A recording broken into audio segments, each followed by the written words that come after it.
Ladies and gentlemen, pray silence. We will begin with a song from Shahana Bajpai and Richard, both alumni of SOAS. Shahana is now our teaching fellow in Bangla, in Bengali, and they're going to sing one of the beloved songs of Rabindranath Tagore.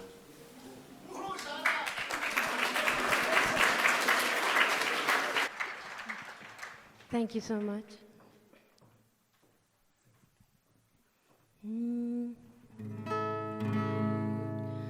O je mane na mana, o je mane na mana, aakhi phiraile bole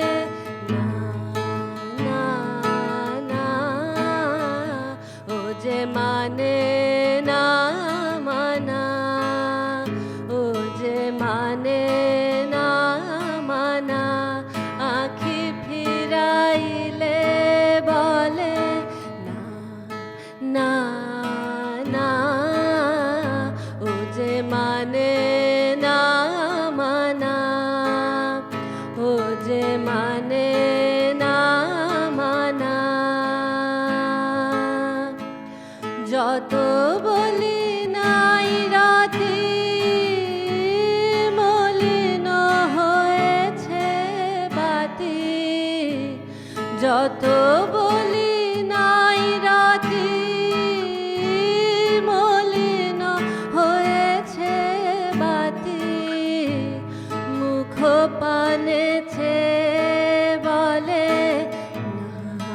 na na, o je mane na mana, o je mane na mana, aakhi phiraile bole na na, o je mane na mana, o je mane na mana,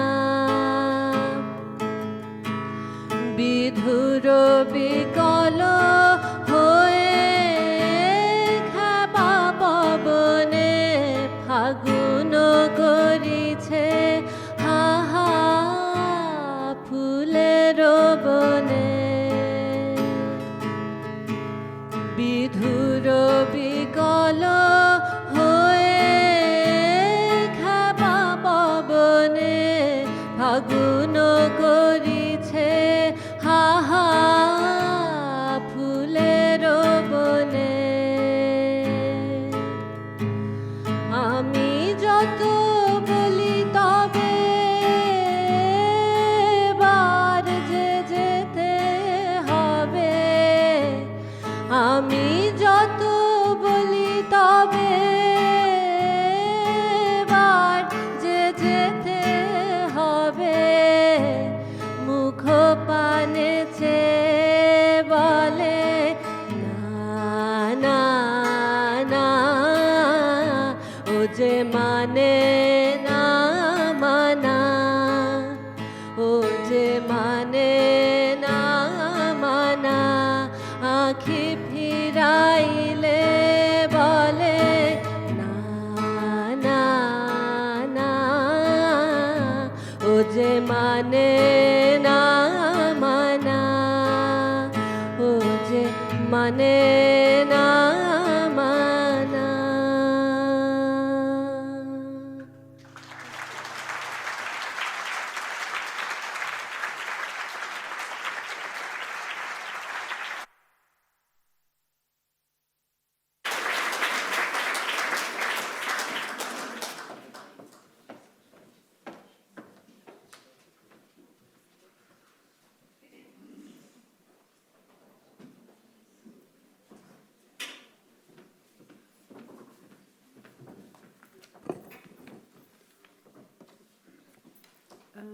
Welcome to SOAS. My name is Nirmala Rao, and I'm Pro-Director for Learning and Teaching here at SOAS. It's a very real pleasure to welcome you all today to what promises to be a wonderful and stimulating discussion on South Asia. At the outset, I just want to say our director, Professor Paul Webley, is unable to be here today and sends his apologies and, of course, warmest wishes on this special occasion. I'm not going to give you a long welcome speech because we are three of us here, each with something to say, and we have to slot it all in 30 minutes. But I did want to say how pleased I am personally about the setting up of South Asia Institute and how fitting it is that it's based here in SOAS. But before I proceed any further, I'd like to extend my thanks to our Bengali teacher, Sahana Bajpai, for welcoming us all with such a beautiful rendition of one of the most famous songs of Rabindranath Tagore. So thank you, Sahana.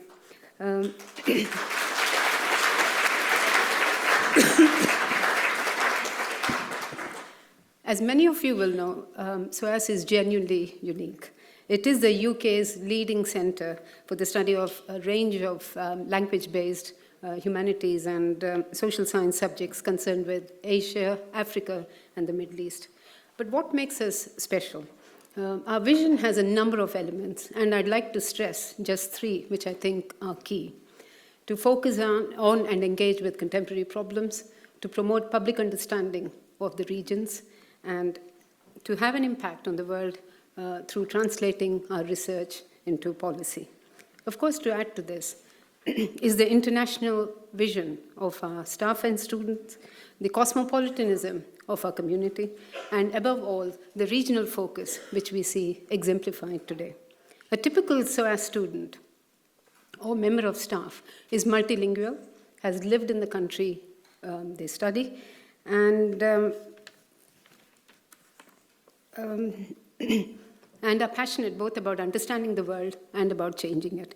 Everyone feels at home here. And as I come into work every morning, I typically hear people speaking in 4 or 5 languages just on my way up to my office. I've been at SOAS myself for 6 years, and I must say it's a very exciting and fascinating place. I have a special warmth for the school, my own personal background, having been brought up in India and studied in both India and the UK. I understand the higher education in both countries, and my own personal research on cross-border issues makes the school a very special place. Indeed, it's my second home. South Asian Studies has been part of the diversity from the very start. The school has a long-standing reputation for studying the societies of Indian subcontinent, and through the South Asian Institute today, our aim is to build further on our expertise on this key region and make it more available to the people outside in the wider world. SOAS has long been known as the place to go for those really interested in understanding the region. We have students coming from King's College, from LSE, from UCL, and other institutions to acquire language training and, of course, make use of our extensive library resources. We have over 60 South Asian experts engaged in teaching and research in a wide variety of subdisciplines, ranging from road constructions in South Asia, to Pashto poetry, to the Indian economy, to Bollywood films, water, sanitation, name it, and we do that here in SOAS. As you may know, SOAS is approaching a landmark, a major landmark in 2016. It's a centenary year. We are approaching this milestone with a clear purpose, renewed vigor, and a deep belief in our mission to build our expertise and a responsibility to share our institution's knowledge. This confidence in SOAS, again, as many of you might have heard, has been lifted more recently by the major 20 million donation we received from Alphawood Foundation to study Southeast Asian arts, and more recently, another 10 million from Arcadia to preserve and develop our endangered languages documentation program. Donations like this do highlight the high-impact international cross-sector partnerships which we have been developing and we are continuing to develop. Looking across the room, I see a number of individuals representing the government, arts organizations, media, NGOs, business, academia. Here at SOAS, we do understand that the academic voice is important, but we also know that this is not the lone voice of expertise in today's world. And only by working together with different organizations, ranging from government and the voluntary sector, etc., that we can have an important impact on global conversations. And that is my hope for the South Asia Institute. I know we will produce world-class graduates from the 2-year intensive master's program which South Asia Institute has already launched. I know we will produce world-changing research in the 6 interdisciplinary areas prioritized by the Institute. And this will impact on global policy and practice. But to make a real difference, we do need to build those partnerships that will help the world to truly understand the region in all its complexity and to the benefit of whole of humanity. SOAS has an important role to play. We have perspectives and knowledge grounded in decades of first-hand South Asia experience and some very clear ideas as to what the role of the Institute will be. It's exciting to see the ambitions of the Institute. More importantly, the way in which existing competencies, capabilities, expertise has been leveraged to make them available to important stakeholders beyond the school. I just want to finish by saying 2 things. First, how happy I am to welcome such a distinguished participants from across the world. If this is your first visit to SOAS, I do hope it's not the last. SOAS is a wonderful place, and there's always something exciting, interesting going on here. Do check our website and come and see what might interest you. You can attend seminars, conferences, and a range of exhibitions, or even you can come and try one of our world music summer schools here. There is a fascinating mix of lectures and seminars and performances, always certainly there, something for everyone. Secondly, I'd like to thank all our distinguished panel members who've come a long way to be here with us tonight. Of course, there will be more elaborate introductions in a minute, but I would like to extend my personal thanks to Mr. Shiv Shankar Mukherjee, Honorary Fellow of the School, who many of you will know served as High Commissioner here between 2007 and 2009. He's been an enthusiastic advocate of the school, and during his posting here in London, we enjoyed his ardent support in taking forward the UK-India Leadership Initiative, which brought together, and continues to actually bring together, the Vice-Chancellors from both countries to promote bilateral exchange and collaboration in education. Thank you very much, Mr. Mukherjee, for coming. I would now like to finally introduce you to the most important person here and the team, the founding director of SOAS South Asia Institute, Professor Michael Hutt. Professor Hutt is a fluent speaker of Nepali and Hindi, and he's performed several leadership roles here in SOAS, including that of Dean of Languages and Cultures between 2004 and 2010. It was during that time I had the privilege of working with Michael for some years.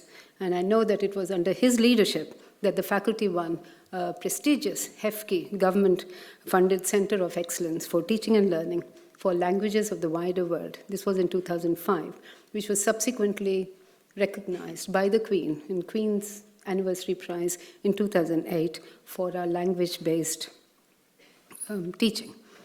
Professor Hutt is widely known for his passionate commitment to language-based, multidisciplinary scholarly engagement with the region, with South Asia in general, and is currently chairing the British Academy's panel for South Asia.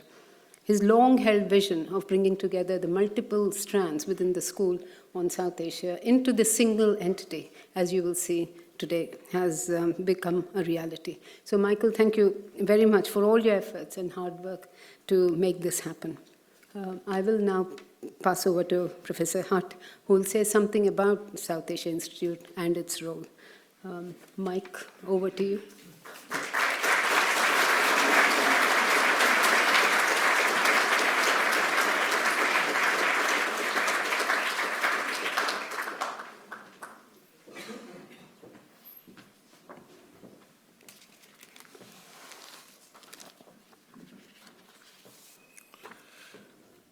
Nirmala Professor Rao, Hardik Dhanyavad. Ladies and gentlemen, good evening. I'm instructed to inform you that if you are a live tweeter, our hashtag is SSAI launch. Thank you, Sana. My name is Michael Hutt, and as Professor Rao has said, I have the great honour of being the first director of the new SOAS South Asia Institute. And this is quite a night for everyone at SOAS, academics and students alike, for whom the Indian subcontinent is the centre of the world. And it's quite a night for me too. I came to SOAS straight from school in 1976 to study for a 4-year degree in South Asian Studies, majoring in Hindi. I had never travelled abroad, but I really, really wanted to. What I found here in leafy Bloomsbury was a doorway to the worlds beyond Europe. A doorway with people coming in and going out through it on what seemed like a daily basis. A community of students and academics for whom those worlds were not strange or exotic at all. In fact, for many of them, they were home. People have been studying and teaching South Asia here ever since SOAS was founded 99 years ago. We have 65 members of faculty in 13 academic departments whose teaching and research are focused exclusively on the region, and we have over 100 doctoral students working on South Asian topics too. We are the only British university offering modern South Asian languages at degree level, and there is expertise here on areas of South Asian culture and society that other British universities do not even try to reach. SOAS's South Asianists are lifelong regional experts, not just disciplinary specialists who drop in or pass through.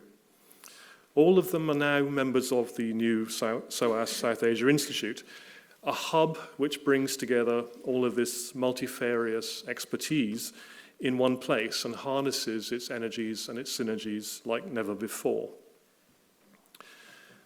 Before I go on, let me tell you that this is a university that produces the most extraordinary South Asia-focused graduates. And let me give you just one example. As you know, on the 25th of April, Nepal, which is the South Asian country I know best, was struck by an earthquake that killed and injured thousands and left hundreds of thousands homeless. I spent the next few days talking to the world media on an almost hourly basis and reading reams of analysis and reportage online. And I found that some of the very best and most widely circulated of this came from SOAS alumni. An alumnus who graduated from SOAS with a BA in Nepali and history and is now the Reuters correspondent in Kathmandu kept us up to date with events on an hourly basis. A master's alumnus of Nepali nationality, who is now the author of a best-selling book about Nepal's civil war, wrote from first hand of the practical difficulties of delivering relief to stricken villages. An American alumnus, who is now on the faculty of a leading US university, blogged furiously about the inadequacies of the global media coverage. And within 4 days of the earthquake, a SOAS undergraduate student organised a candle-lit vigil in Trafalgar Square that was attended by over 6,000 people. So this is what we mean when we talk about the depth of our and our students' engagement with the countries and societies of South Asia. It is lifelong, it is engaged, informed, and heartfelt. The South Asia Institute will produce the next generation of South Asia scholars working in this SOAS tradition.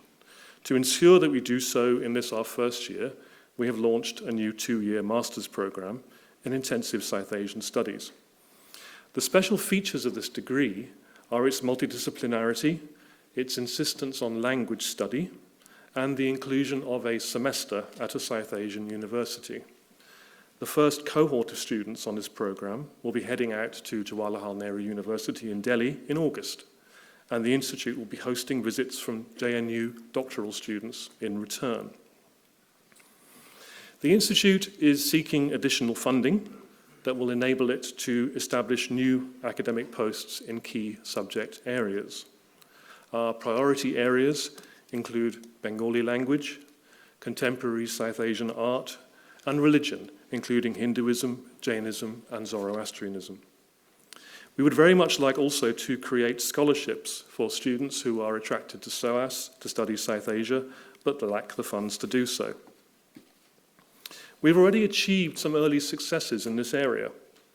3 students on our new master's program are funded by HEFCE, the Higher Education Funding Council for England. And we are currently in the final stages of a discussion with a benefactor in Delhi who will enable 20 students to travel to SOAS from India to join the SOAS Summer School. We hope that many of them will enroll in the Institute's 3-week course on Global South Asia, which we are offering for the very first time this year. We've established this institute because we believe the world needs to understand South Asia better. Not just the academic world, but also governments, business, the media, and civil society. We believe that the economic, cultural, and security benefits the world will derive from such an understanding are greater than they have ever been.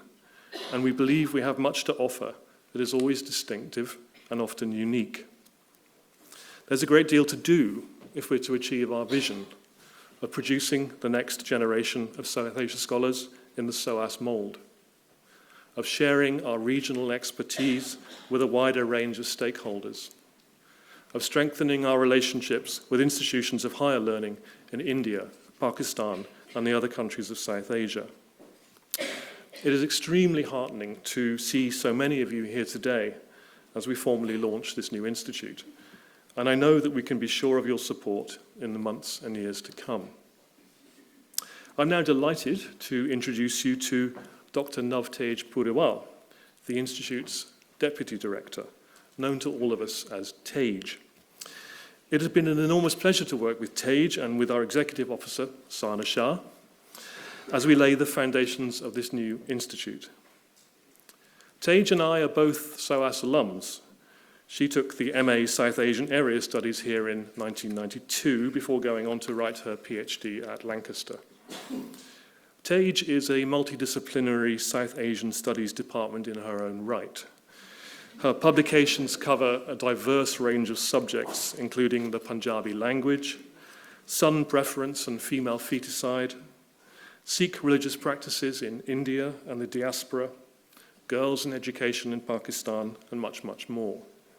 Her moral courage and political acumen are richly evident in everything she does, from her blog commentary on the Nobel Prize Award to Malala Yousafzai, to her convening of a high-profile South Asia Institute conference last February on gender justice and injustice in South Asia. So, Tej, if I can tempt you out.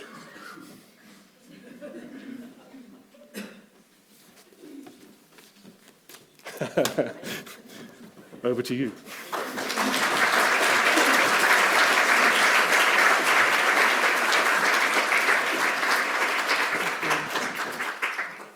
Meherbani, shukriya aur dhanyavad, Mike, for your introduction.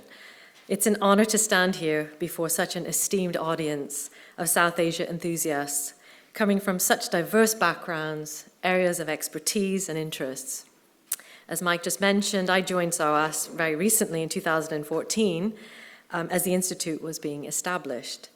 It's been an exciting time to join SOAS and to be fortunate to work with Mike, for whom I hold a lot of respect for his professionalism, knowledge, and vision. I was a master's student here nearly half a lifetime ago when Mike was a postdoctoral researcher. Coming from the US and having also studied for a short junior study abroad period in India, SOAS was a magical place. It hosted and facilitated dialogues, discussions, and ideas which I had personally not experienced in any one place I can still compare to today. I subsequently have spent considerable research time in both India and Pakistan, with SOAS very much part of the formation of my interests to date. Now here we are, both of us, at the helm of this exciting venture with just a few grey hairs and a shared enthusiasm and passion for projecting SOAS's strengths in the area of South Asia. Mike's already highlighted our core vision and mission. I'd like to mention just a few research areas which provide a sense of our research strengths and the types of activities that the South Asia Institute and our community of South Asianists have already been engaging in. In February 2015, we hosted a workshop on gender justice and injustice in South Asia, which I organized to address the topic, which is one of the more unfortunate things that is shared across South Asia. We had renowned scholars and activists who gave presentations, some of whom were at the forefront of the anti-rape protests in India after December 2012, and the ensuing critical commentary subsequently. The workshop was not just significant for synthesizing ideas on gender justice and how to address gender violence in South Asia, but it also shaped the next generation of students and scholars thinking, and they were all there present, engaging in the discussions. Our own SOAS students who attended and assisted at the workshop wrote summaries of each of the presentations, pulling out the main points and findings, and then putting them into a mock newspaper format called SOAS Samachar, Special Issue on Gender Justice, which was led by one of our PhD students, who's one of our student ambassadors here tonight, who's doing her own research on sexual violence and law in India. This can be found on our events page if you're interested in seeing it. During that same month, related to my own sex selection and son preference research in South Asia, I led a network which was influential in swaying the parliamentary debate on how sex-selective abortion should or should not be addressed in current UK laws. This is another example of how research-led activities are also engaging with social issues, impacting on policy while nurturing and strengthening the knowledge base of our students, many of whom who go on to work on in related areas. Our research covers primarily 7 broad areas, ranging from rights and inequality to the arts to prospects for the Indian economy. The cutting-edge nature of the research being led by colleagues in the South Asia community at SOAS can be seen in some large-scale projects and initiatives, and I'll just name a few here. One of Professor Ed Simpson, who has a prestigious 5-year European Research Council grant for his project Roads and the Politics of Thought, is looking at the organization and ethnography of road building in 4 countries of South Asia. Professor Francesca Orsini in the Department of Languages and Cultures of South Asia is leading a British Academy-funded project on Hinglish, the socio-cultural dimensions of Hindi-English bilingualism in contemporary India. Dr. James Mallinson, also in the Department of Languages and Cultures of South Asia, has been awarded a large grant from the European Research Council to examine yoga through Sanskrit texts. And my final example is Professor David Moss, whose scholarship on caste in India has been widely acclaimed and will be hosting a major workshop on caste and development in the autumn, to which academics, policymakers, and large NGOs working in the field of development will attend.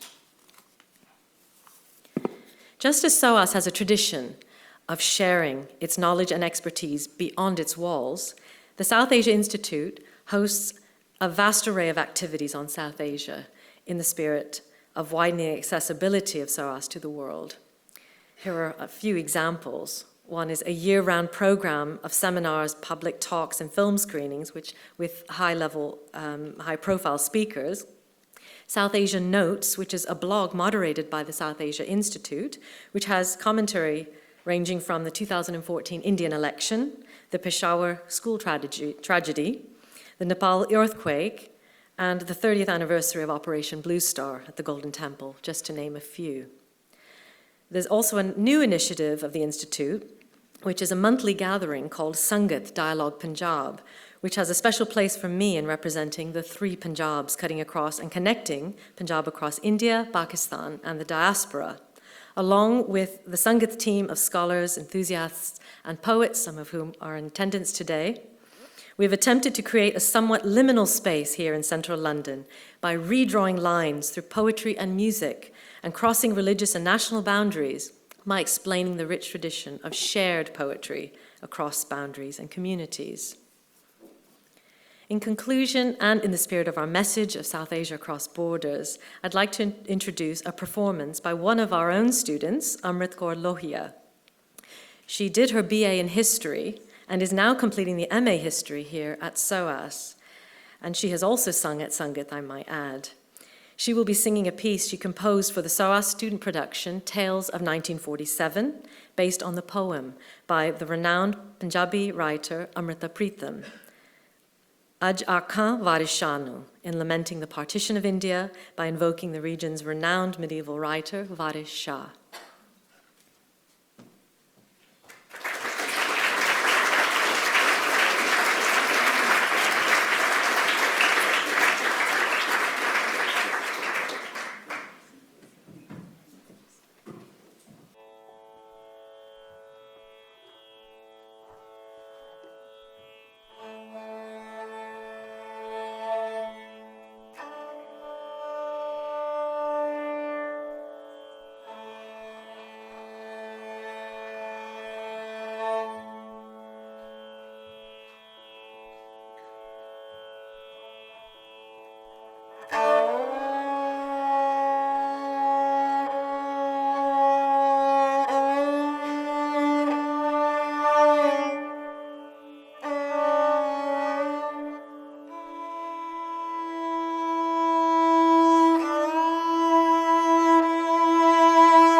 ਅੱਜ ਆਖਾਂ ਵਾਰਿਸ ਸ਼ਾਹ ਨੂੰ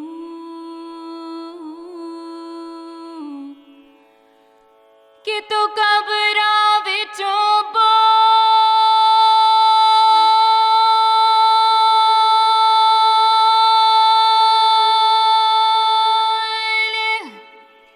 ਤੇ ਅੱਜ ਕਿਤਾਬ ਇਸ਼ਕ ਦਾ ਕੋਈ ਅਗਲਾ ਵਰਖਾ ਫੂਲ ਕੋਈ ਅਗਲਾ ਵਰਖਾ ਫੂਲ ਇੱਕ ਰੋਈ ਸੀ ਤੀ ਪੰਜਾਬ ਦੀ ਤੂੰ ਲਿਖ ਲਿਖ ਮਾਰੇ ਵੈਣ ਇੱਕ ਰੋਈ ਸੀ ਤੀ ਪੰਜਾਬ ਦੀ ਤੂੰ ਲਿਖ ਲਿਖ ਮਾਰੇ ਵੈਣ ਅੱਜ ਲੱਖਾਂ ਧੀਆਂ ਰੋਂਦੀਆਂ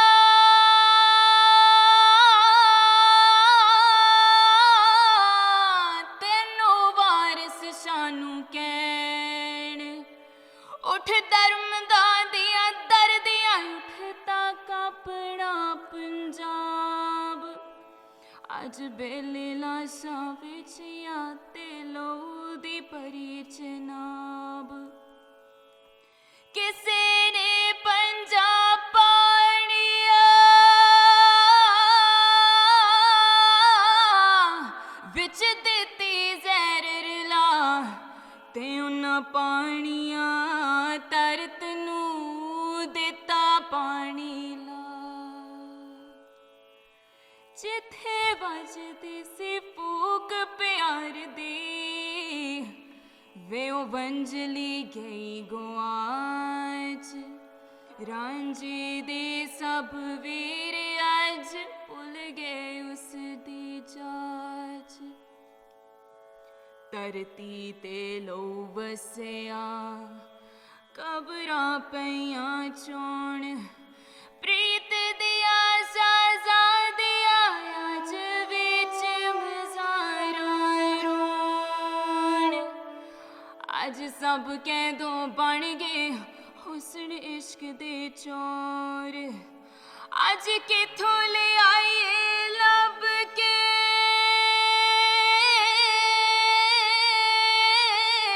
ਵਾਰਿਸ ਸ਼ਾਹ ਇੱਕ ਹੋਰ ਅੱਜ ਆਖਾਂ ਵਾਰਿਸ ਸ਼ਾਹ ਨੂੰ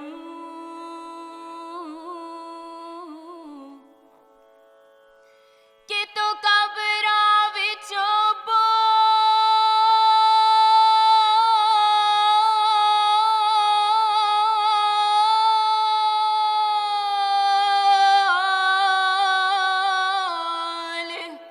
ਬੋਲ ਬੋਲ ਬੋਲ ਬੋਲ ਬੋਲ ਬੋਲ ਤੇ ਅੱਜ ਕਿਤਾਬ ਇਸ਼ਕ ਦਾ ਕੋਈ ਅਗਲਾ ਵਰਖਾ ਫੂਲ ਕੋਈ ਅਗਲਾ ਵਰਖਾ ਫੂਲ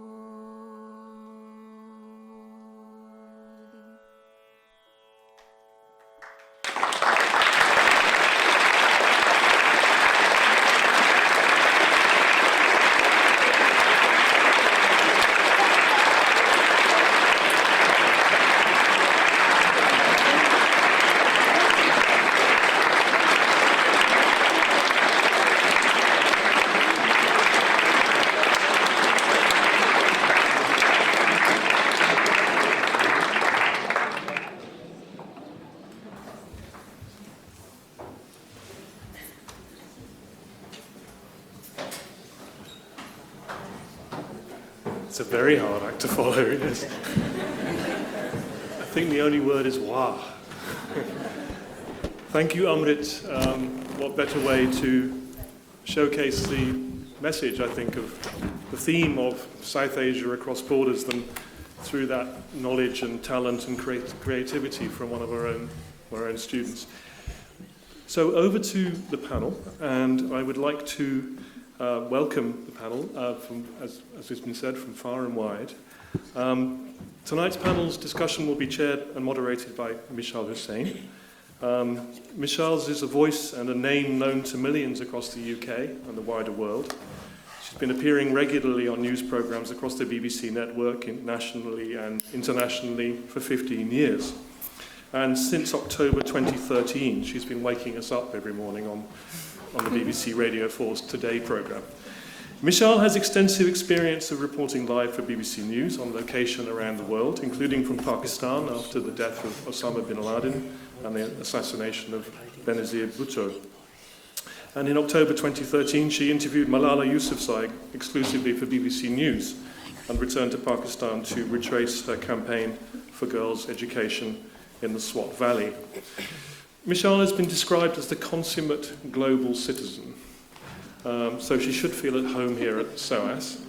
Her paternal grandfather, a devout Muslim from the Punjab, married an equally devout South Indian Catholic, correct? Correct. Whom he drove to church every Sunday. True, also true. Born in Northampton to Pakistani parents, Mishal visited Pakistan every summer as a child and spent her formative years moving between the Middle East and an English boarding school.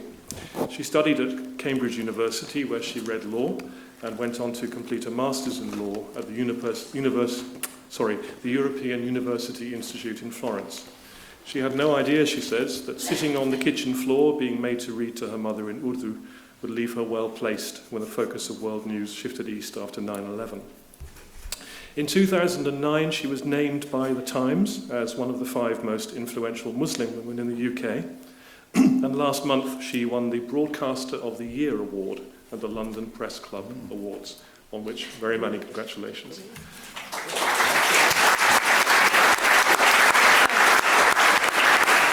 Thank you. Michael, there can't be more. There can't be more. You said... We are extremely grateful to you for agreeing to take time out from a work schedule that would reduce most of us to tears within days. So welcome to SOAS. I will now hand over. Thank you very much. Thank you very much, Michael. And I have to say, thankfully, I don't do the Today programme every morning, and I certainly am not doing it tomorrow morning. Otherwise, this would already be, my bedtime would be upon me if that was the case. But thank you very much. It's a real privilege to be with you all. And firstly, congratulations to SOAS on the birth of the South Asia Institute. I suppose I'm really here as one of those South Asia enthusiasts. I think SOAS, even before the arrival of the Institute, has meant something to all of us who live in this country but who have links with the part of the world on which it works. So it's fantastic to see the Institute make its debut in this way.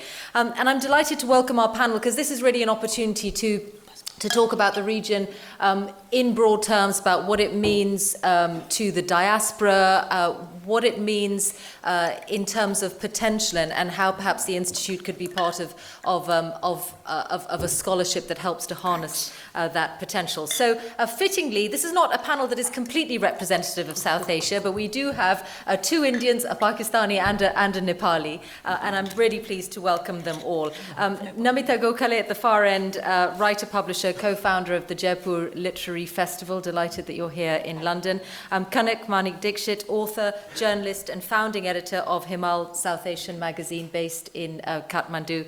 Shiv Shankar Mukherjee, already mentioned, former High Commissioner to London and also former Indian ambassador to Nepal.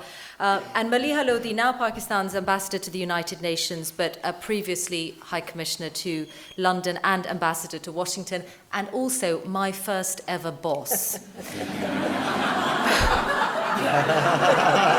Because she was my first editor and gave me my very first experience of journalism. You were quite terrifying, but you didn't, thankfully, you didn't put me off journalism entirely, and here I am today. So I'm really pleased to welcome you all.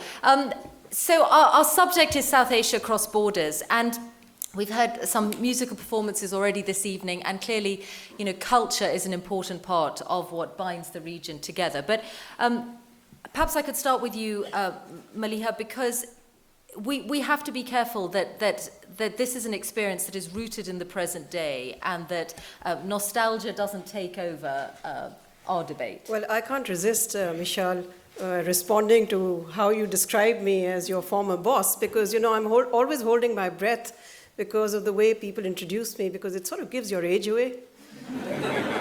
You were a very young boss. So I was a very young boss. I'll settle for that. And, sometimes when they read your bios, they kind of say, and in 1980, whatever it is, and you're saying, oh no, please don't go down this path. But, I'm also delighted to be here. I wasn't a student at SOAS, but I was a student at the LSE. I spent, half my life, I think, at least my student life, at the LSE. But I have to say, before I answer your question, that the library at SOAS was an extraordinary resource for me. Even though I was doing a very broad sort of international politics and national politics and government and political science, but obviously the region was key to what I eventually went on to do in my doctoral program. And therefore, SOAS was a daily, there was a daily visit to the library, and I remember the librarian sort of turning around and said, don't the LSE have a library for you to go to? And I would say, no, but what you have, we don't have there. So with that, I will say that, I heard this lament, much as I followed the music, which was moving. There's no lament in the sort of nationhood of Pakistan. So I wanted to make that very clear. We're very proud of the fact that we are an independent nation. In 1947, we became an independent nation. We have a shared heritage, we have a shared history, and of course, we're here to talk about South Asia. And here I would say, in response to your question, that, I think it's time for us to move from an old to a newer characterization of South Asia. I think the old characterization is in some ways captured by this, popular image, certainly in this country and mostly abroad, of South Asia essentially being sort of about the 3 C's, which is curry, cricket, and conflict. And you sort of say, well, I have no issue with curry and cricket because I love both. But conflict, yes, we still have issues. We need to overcome those issues in the region. But I think the 3 key C's that are more compelling and contemporary to sort of describe the South Asian, if you like, identity or South Asia's future is connectivity, creativity, and culture. And I think by connectivity, obviously, I mean the fact that technology is doing huge things to our region, both as a region and nationally. It's changing the social landscape, it's changing the political landscape, it's also changing people's expectations of their governments. And they want more, and they have reason to want more from all their governments. I think creativity, because we now see in South Asia, in all the countries of South Asia, not just in Pakistan, where you see social entrepreneurs like Abdul Sattar Eidi, who have transformed the landscape in the sense that they are the largest fleet of ambulances run by a non-profit organization, but also creativity in terms of the kind of avenues and opportunities we now have, and that takes me to the point about culture. We have the co-director of the Jaipur Literary Festival here.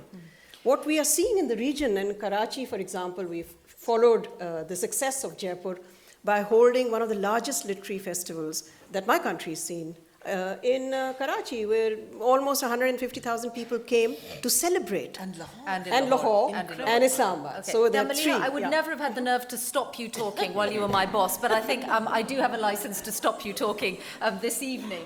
Just briefly. Shiv Shankar Mukherjee, I wonder what you make of what Maliha Lodhi said about the need for a new characterization. Because, of course, in the last 18 months, 2 years, we've had new governments come in India, in Pakistan, in Afghanistan as well. Yes.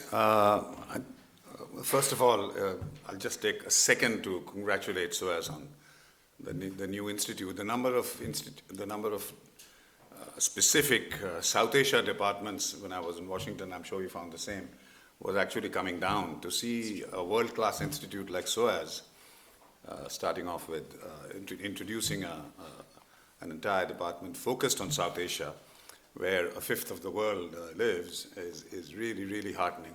Michael, aapko bada badhai ho aapko. And all your colleagues.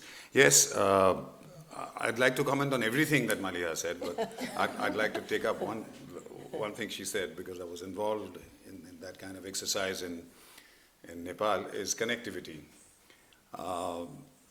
Just about everybody would agree, beyond the ties of history and culture which bind us, we are a conflict-ridden part. Leaving alone just India and Pakistan and the history of hostility post-independence, it's not an area that has been seen as an area of peaceful economic growth.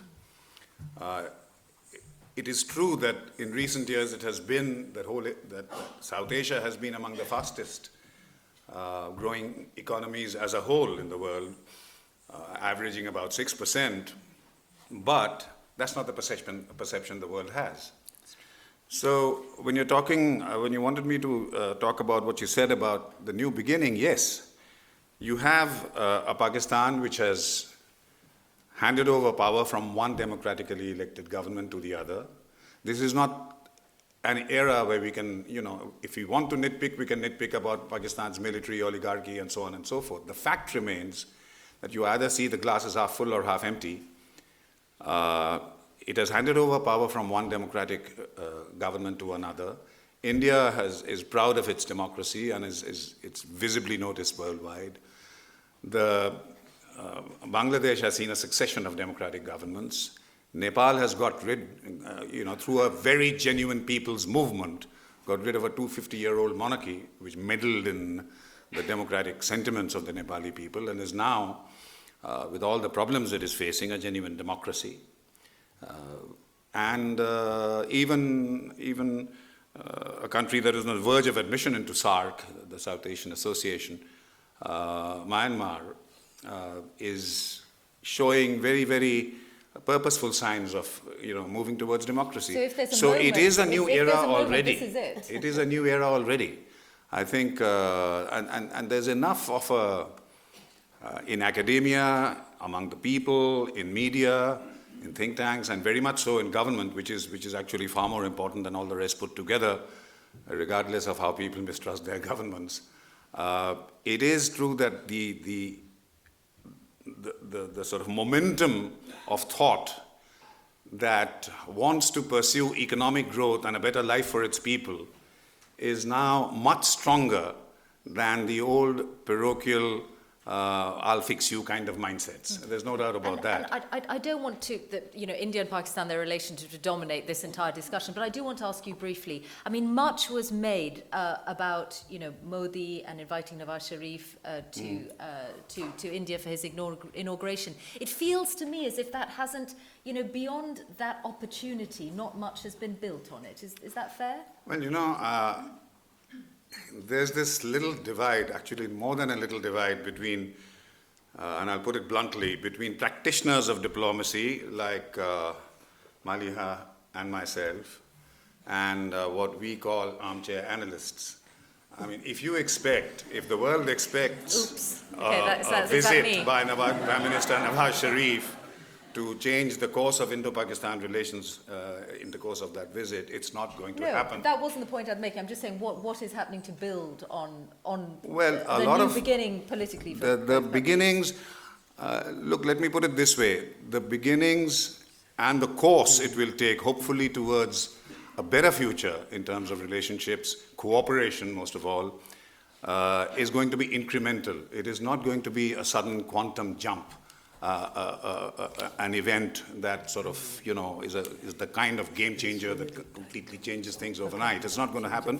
Many things are happening, including under the umbrella of SAARC, which, most people are skeptical about, but those of us who've dealt with SAARC and worked in SAARC know that there's a lot going on which don't make headlines. And I want to come back to SAARC and to the politics in a moment, but I want to turn to Namita and to Kanak and this idea of a South Asian identity.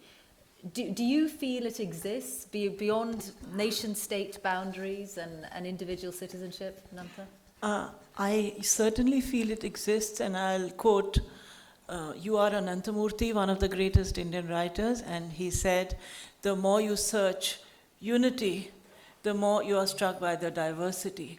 But the more you search diversity, the more you cannot forget the underlying unity. And certainly it's there. But I will tell you about how close this unity is.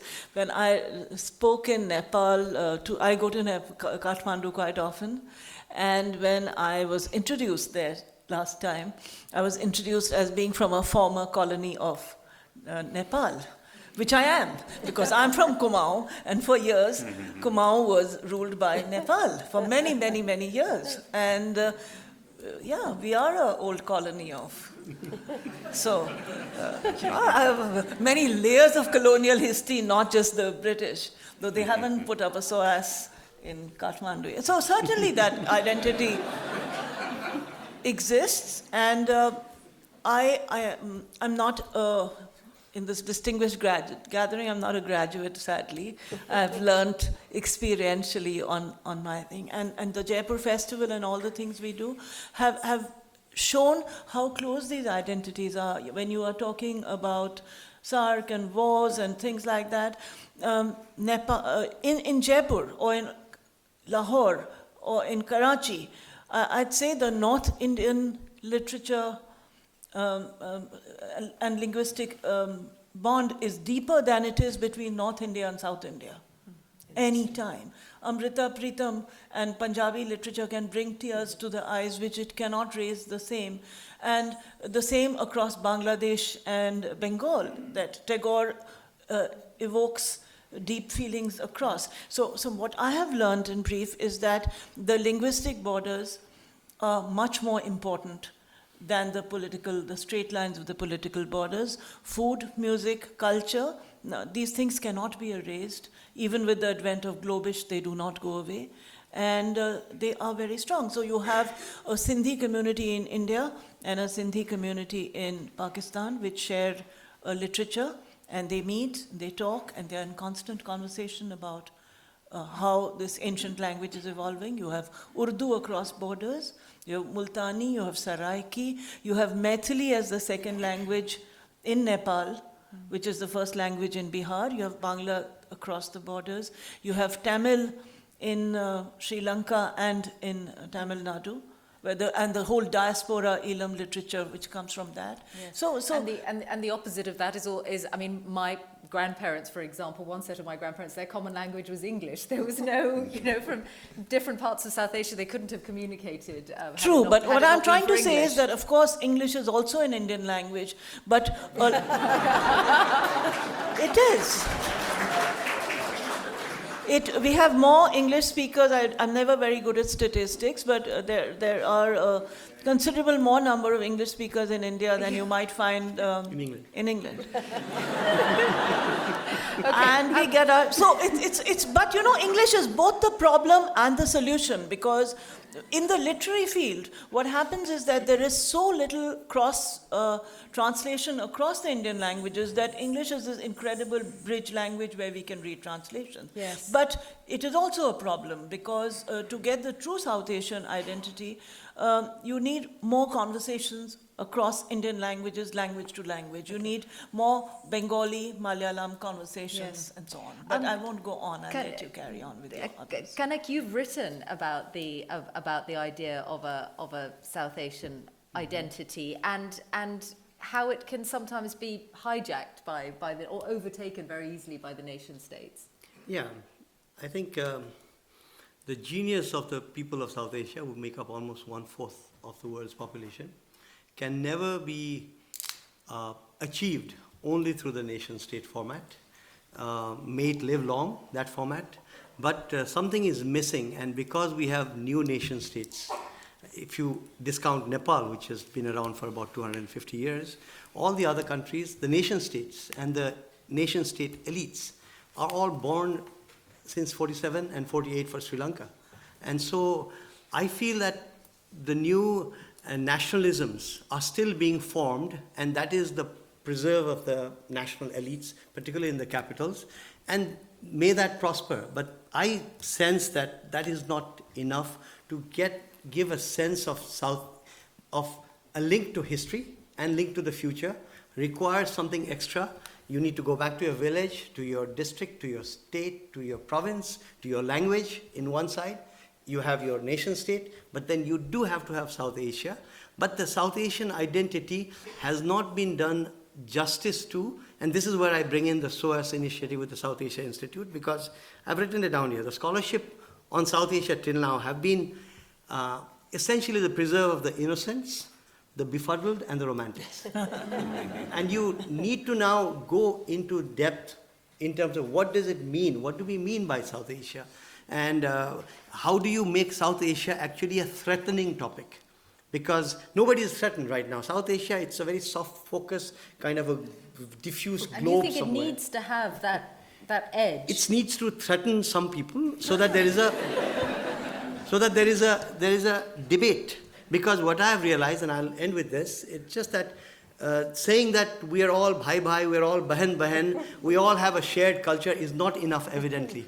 Because the nation states and that sharp boundary, especially India, Pakistan, and Bangladesh, India, the barbed wires is more than just something they can see from the air at night lit with halogen lamps.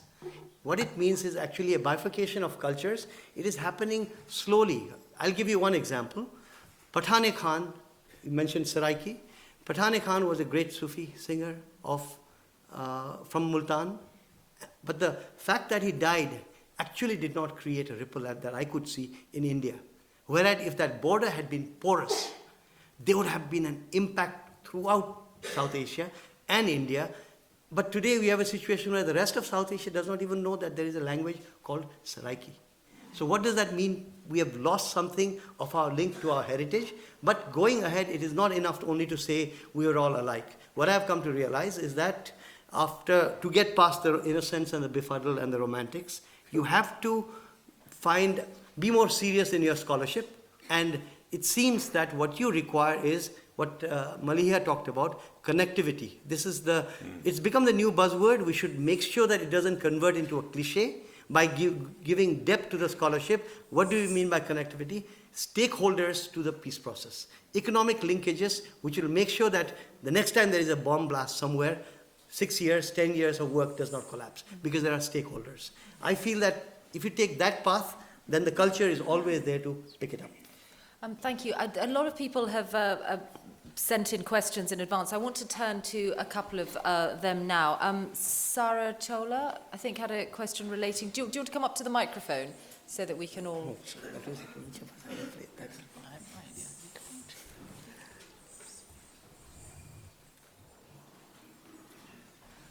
So my name is Sarah. I live in New Delhi and I run a music magazine and events company called The Wild City. So my question is, when one looks at a lot of the programming and representation of contemporary India, South Asia, in the UK and West, they often seem quite dated and more focused on nostalgia. How can we actively help move the perception of contemporary South Asian culture forward in the UK rather than constantly looking back?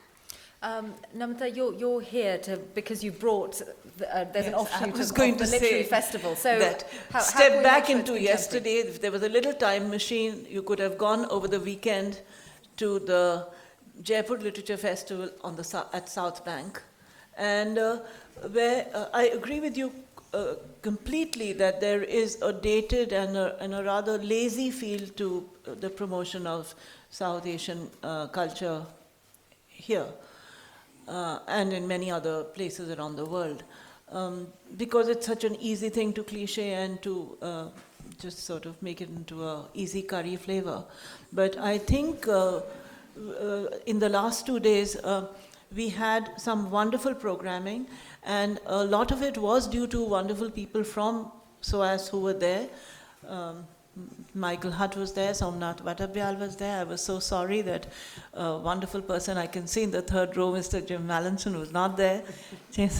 And there were people from India, and they were just normal people talking normally and not posturing about a culture they didn't fully understand. And which nobody can understand. It's far too complex to represent. So I think when people start representing complex things very easily just because they've had some family backgrounds in them, it leads to minor distortion. So please look at the programming then. Let's do more. Come to the Jaipur Festival. Come to the Lahore Festival, which is one of the most incredible.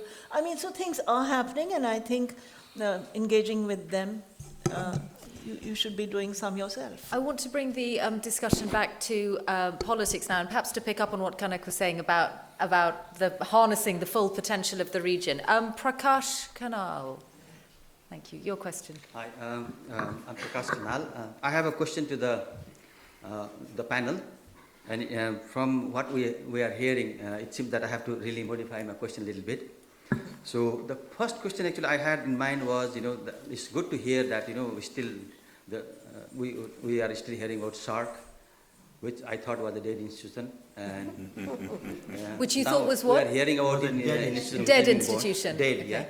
But it's good to hear that, we're talking about SARC. Just first question was, is SARC a dead institution?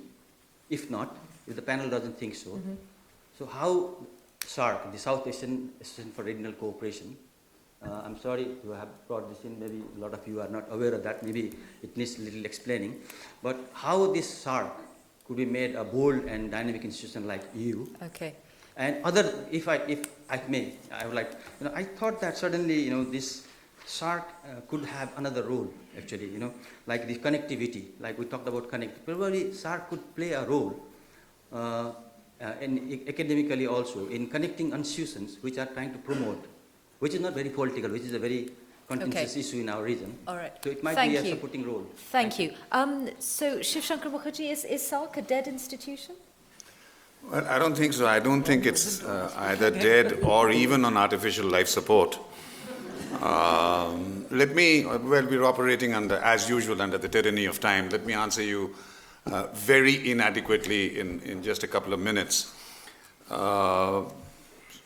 SARC started in the 80s. It's very easy to be skeptical about SARC because over the last, more than a quarter century, if you look at the track record and in terms of concrete achievements, it's very easy to be able to prove that it's achieved very little compared to, not in absolute terms, but compared to other far more successful regional groupings such as ASEAN or the European Union. I think ASEAN is a more appropriate analogy than the European Union because Europe has paid the price. It's a blood-soaked continent, 2 world wars. It's paid the price, and it's taken a very long haul from the European coal and steel community up to the point of the European Union. We therefore are much more akin to the cooperation that was nurtured more successfully in ASEAN. Quickly, 1 or 2 or 3 points which explain, again, you'll have to choose between whether the glass is half full or half empty, whether you're satisfied or whether you feel challenged. First, SARC certainly has been hampered by fault lines such as the India-Pakistan negative equation and not been able to transcend the bilateralism, bilateral relationships, bilateral movement in terms of projects and cooperation and include that in a regional fold. The logic has been recognized. If you read the SARC preamble, the logic is impeccable that South Asia, incidentally, I don't have any problems with South Asia as an identity. I mean, for heaven's sake, why would we be all meeting here and inaugurating a South Asian Institute if it weren't for the fact that there is a South Asian identity? It's a sub-Himalayan region which has historical, cultural linkages and which realized, and therefore SARC began, that development and growth and peace and stability would be much more attainable through the addition of regional cooperation rather than concentrating on the national domain, exactly what Kanak said in different words. And before I carry on for the next 4 hours analyzing SARC, let me make it just 2 minutes. In terms of visible, game-changing achievements, SARC has done very little. In spite of the fact that SARC has managed to meet very, very regularly at the head of government level. But having said that, the reason I talked about incremental achievements is if you go away from something that SARC was forced and very wisely so did was that it started with the premise that contentious political issues and bilateral issues will not be discussed under the SARC umbrella, simply because if that were allowed, SARC would never even have got started. Right. But was that a mistake, do you think? So at the moment, there are various areas in which work is going on pretty in a very small way, but results over the years have shown that there's been a steady, slow results in these areas which are, so to speak, non-political, non-divisive. For instance, Pakistan, India, and SARC nations all together, including China, stand on the same side on most environmental issues, which is such an important subject today. There are SAFTA, for instance, which is, I'll just give one example and leave the rest out because there are other examples. The South African Free Trade Association. South Asian. South Asian Free Trade Association. That's an old neurosis. Association was agreed upon and ratified in record time. It's, the key subject of connectivity is behind economic growth. Connectivity, as she mentioned, as Kanak emphasized, is key to by connectivity, we don't mean just movement of physical movement of goods and people. It means banking relations, it means border infrastructure, it means roads, ports, sharing of energy, yes, and so on. It's estimated that with a 1% increase in investment in connectivity, you gain 5% increase in trade. Okay, thank you. I mean, I think the... So just to complete that point, incrementally things are happening. Okay. More should happen. The statistics are not very encouraging, but we know that's the way to go. And the picture that is building up from the fact that, for whatever reason more isn't happening, I mean, it just seems as if ultimately this relationship, fractious relationship between India and Pakistan, Maliha Lodhi, is such a big part of what is holding the region back. Well, I mean, look, these are the two largest nations of South Asia, so they dominate politically, economically, in every which way. So I think, as far as Pakistan is concerned, we advocate normalization of relations with India. Frankly, we're very disappointed that Prime Minister Modi did not seize the moment. Modi's moment was very much to respond to Prime Minister Nawaz outreach. But I want to shift attention a little to something I didn't have an opportunity to say before, which is how do we look at some of the contemporary challenges and opportunities in South Asia? And here I would like to mention at least three. First, I think, the strategic location of South Asia, both politically and economically, creates a potential, I think, for the future, which it would be very instructive for the South Asia Institute to take forward. How is it strategically placed in an era which is being described as Asia's century? So how much is South Asia going to be part of Asia's century? I think two challenges and two opportunities. First, very quickly, this region is home to something like a burgeoning middle class which approximates 450 million people. Huge. And this is a middle class with very different aspirations than from the previous generations. Now the question is, so what is this middle class going to do in terms of driving political change, in terms of driving economic growth, in terms of driving entrepreneurship or creativity? I think that's a question that we have to ask, and I think we should be hopeful about the future. The third point I would make is the demographic transition and the demographic challenge that confronts certainly India, Pakistan, and Bangladesh. And this is that you have probably the largest concentration of youth ready to enter their working life, if you like. And unless these countries are able to give them an education and then jobs at the end of that education, then the demographic transition is going to be either incomplete or unsuccessful. And so that's a huge challenge. But the opportunity is there because you have around you aging societies and aging countries. We're living in one right now. Europe, all of Europe is graying. And here we have dynamic growth that you talked about in South Asia, but you also have this youth-driven, hopefully, economic growth in the future. But I think it's up to political elites in these countries to come up to the expectations of the people. And the expectations of the people are education, education, education. So I think I would sort of end it there, that if we have to come up with a new characterization of South Asia, then these are the defining features of all of South Asia. And you're right to point to it, the demographic issue as both a challenge and an opportunity, because this could be the first part of the world to get old before getting rich. Without growth, the demographic dividend, which he pointed out, is a ticking time bomb. With growth, South Asia will be the workforce of the world. So it's but you see, it's South at Asia, the same time, both things. But you see, what we're talking about is cumulatively South Asia has all of those people and all of that demographic categories. But we're still talking in a way that these are going to grow and evolve separately. The question the point where South Asia comes in, beyond being a cumulative South Asia, a South Asia that is symbiotic and therefore leads to bettering of economic standards, livelihoods of individual South Asians at the grassroots is where we need to hit at. And that's where I believe where SOAS, the scholars of SOAS, who will be looking at it in a multidisciplinary way, but most importantly, history. History has been hijacked by each of the countries of South Asia. We need a South Asian history. We need South Asian economics. We need South Asian political science in that sense. So what will that ultimately lead to? I believe that it will lead to South Asia should be seen as a social justice project where the poorest of the world in terms of volume are actually in South Asia.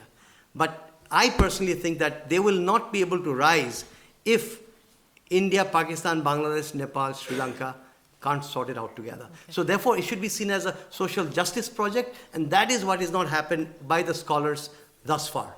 That's what I would suggest. If I can just just support this education. Can you do it in a sentence? There's an old saying that democracy without education is hypocrisy without limitation.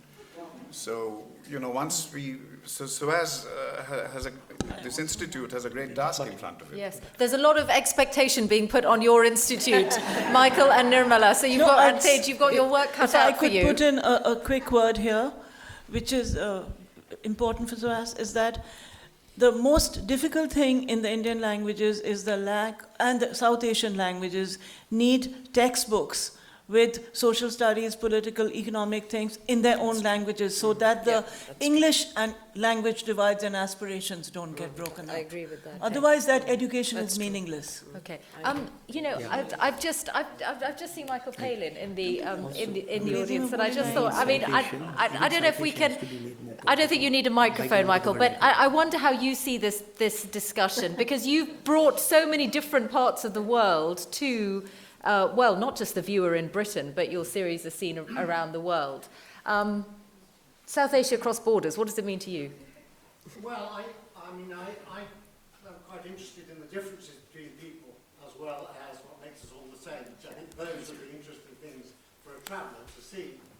And so when I go to South Asia, I'm actually relishing the differences, the different languages, the music, and I'm trying to learn more about them as I go.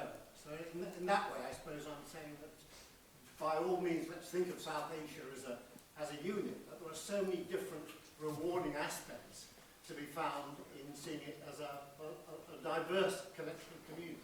That's what it is. Yeah. Thank you. And I want to turn to two more. I want to. Sorry, I know I've just got. The question. Just one moment. I just want to turn to two people. Daniel Rycroft. Did you have a question? Daniel, come up to the microphone. He's not. Thank you very much. Yeah, my name is Daniel Rycroft.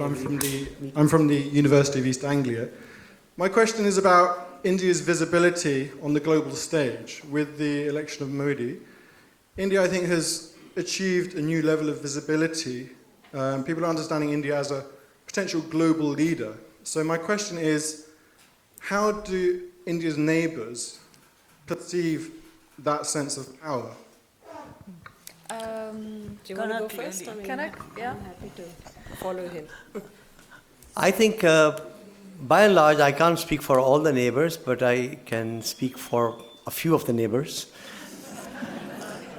That there is definitely an excitement that there is a persona that has evolved in India from the quietude of Manmohan Singh to the brash and in-your-face Mr. Modi, in the camera Mr. Modi.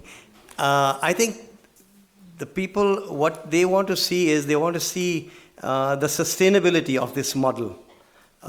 Whether high-profile visibility is enough, and whether Mr. Modi, because this is a South Asian event here, Mr. Modi's initial reaching out to the various countries of South Asia for his inauguration, whether that indicates a deep down commitment to South Asia or whether it was a show of bravado. There is a very interesting line in Mr. Modi's speech at the 18th SAARC summit in Kathmandu a few months ago, where in a way, he was speaking for many, talking only about the SAARC, because I see a clear distinction between SAARC and South Asia. May SAARC live long, but South Asia has got it, the depth of feeling of what we are trying to achieve. So let's firstly, what Mr. Modi was talking was only about SAARC as an organization, which is a child of 8 foreign ministries.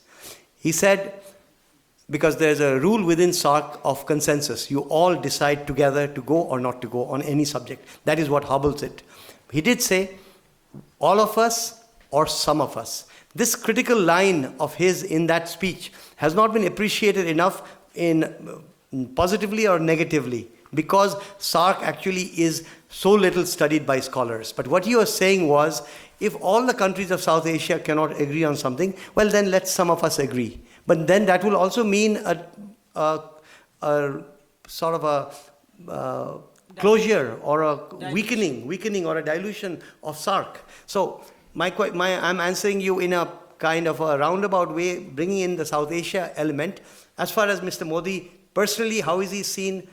I think by and large the neighbors would wish India well with a leader such as Modi. But given that we are all part of nation states, each nation state doesn't look at him certainly as their prime minister. They look at him as India's prime minister. What I feel we need to go towards is where there is a little bit of a give at the point of identity beyond India, Pakistan, Sri Lanka. And that is, at that point, I thus far haven't seen Mr. Modi going beyond the point of bravado at his inauguration. Okay, can Yes. to Maliha then and another one of the neighbours. I think there's a stronger consciousness, certainly in my country, that we are part of the Asian century. So I don't think the issue is defined only in terms of the rise of India. It's seen in terms of the rise of Asia, led by Southeast Asia, China, and now India. But I think the sense is that we are part of a historic sort of, we're passing through a historic transition, all of us. But we are part of a larger continent, and that continent is Asia. And I would also say that, for us, because we know that India seeks a seat at the big table. I am at the United Nations, and India is seeking a seat at the big table. For us, of course, our view is, a big power should also have a big heart. Big power, big heart. And therefore, show the generosity of spirit and accommodation that comes with bigness, if you like, or largeness. And I think that's where we're hoping that there will be a shift in India's position right now, because it's a position of no talking to Pakistan. It's a no talks posture. It's very unfortunate. We don't live in an era where we can afford not to talk to each other. This is not the 21st century. This is not the way to conduct yourself in the 21st century. We also think, lastly, great power status comes not from size, but from conduct. A great power is one that conducts itself. It conducts itself in an honorable and in a principled manner, not throwing its weight around. Mishal, I'll just make a proposition. I'm sorry, proposition. I promise, A sentence. we literally have time for Shiv Shankar Mukherjee as a representative, at least not officially right now, but of the big power, to have the last We're word. falling into the trap. Don't get into it. Well, no, but he hasn't had his say on this. Thanks for the warning. There's no trap here. This is the point of view. This is the Pakistani point of view. And I'm not going to enlarge this debate by giving you the Indian point of view, because all of you know what the Indian point of view is. What I'll focus on is in terms of India and neighbors. It's not as though Prime Minister Modi has suddenly discovered the importance of good relationship and promoting the best of relations and cooperation with our neighbors.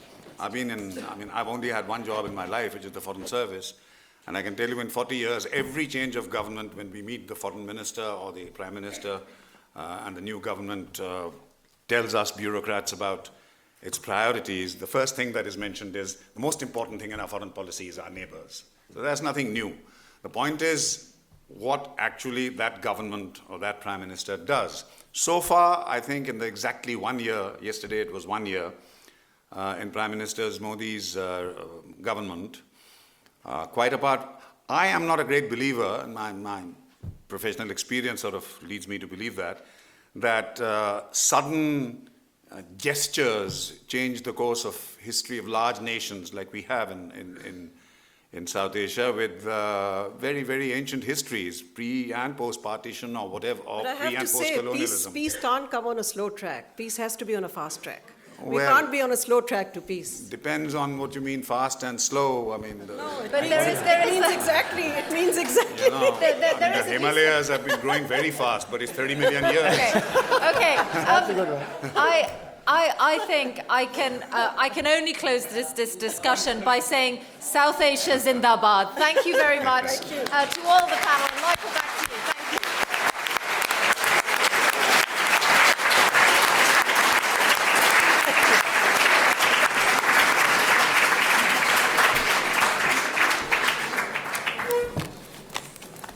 Shall I speak for everybody who's here? Well, I thank you, Mishal, and all the members of the panel for a very interesting, and it was getting lively, and we had to stop. Never mind. I would like to ask Sana Shah is going to bring you a small token of our appreciation before you leave the stage.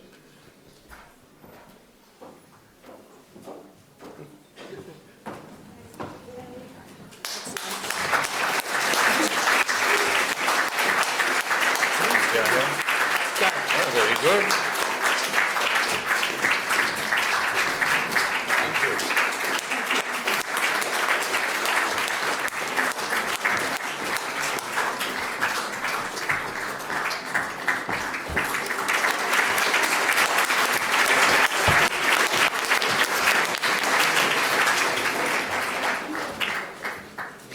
Please stay where you are. We have one more small item for you before we conclude.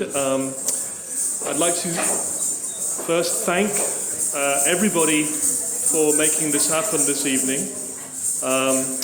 Tej and I would especially like to record our gratitude to Sana, to Jane and Nena in the Centres and Programmes Office, and to our friends in development and alumni relations, particularly Lauren, Naz and Zoe, and to tonight's performers, helpers, caterers, marketing. For the final item in our programme, I'm delighted to introduce you to Priyanka Basu. Priyanka has very recently completed a PhD on the Kobigan of West Bengal and Bangladesh in the Languages and Cultures of South Asia department. And her dance will be in the classical Odissi style from Eastern India. It depicts a short scene from the love episodes of Radha and Krishna, in which Radha complains to her friend that Krishna is obstructing her path as she goes to fetch water for the Yamuna. The choreography combines both abhinaya, acting gestures, and nritya, pure dance movements. After Priyanka has finished dazzling us, you are all cordially invited to a reception, which will be held just outside this lecture theatre in the foyer and also upstairs in the Brunei suite. So, first, Priyanka.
जा